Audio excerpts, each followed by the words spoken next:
In today's video, I'm going to be sharing with you how I overcame chronic stress, something that I dealt with for decades. So the first thing I want you to think about is that stress isn't just a response to circumstances, and it's also not just a set of chemicals, but it's also a mindset. It's our perception and our view of the experiences that we're having. So let's just talk a little bit how this might unfold. For example, we'll have a trigger that happens in our life, right? An unexpected deadline or a relationship challenge, or maybe we get an unexpected bill in the mail or in our inbox. And when we receive that information, our limbic system kicks in. And what happens is in a split second, that information is received, it's translated to our hypothalamus. That hypothalamus is then activating the HPA axis, and the HPA axis, which is associated with stress, is releasing cortisol, adrenaline, other chemicals into our system. Then, as we're experiencing all of that, our story starts to kick in. What do I mean by that?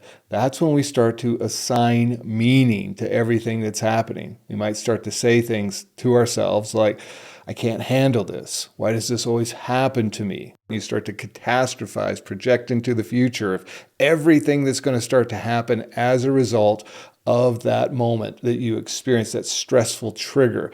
Now, here's the challenge.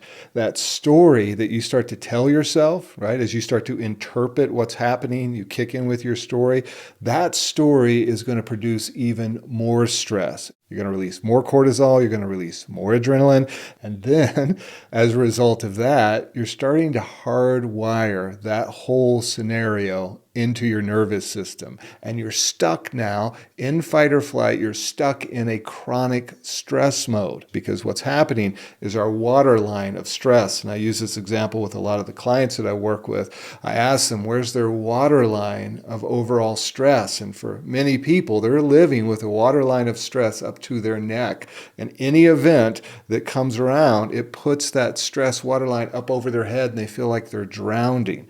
And so what we want to do is figure out, how do you get that stress level, that waterline of stress, to come down in your life. But I do want to help you understand that if you're in that place of chronic stress, your waterline's pretty high.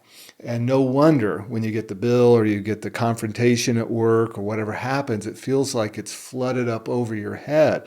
And you feel like you're walking around on this planet like I did for so many years with a pit in your gut, this background hum of anxiety. And it has to do with the stress that you're carrying and your body's reaction to that, and seeing those things as fight or flight scenarios.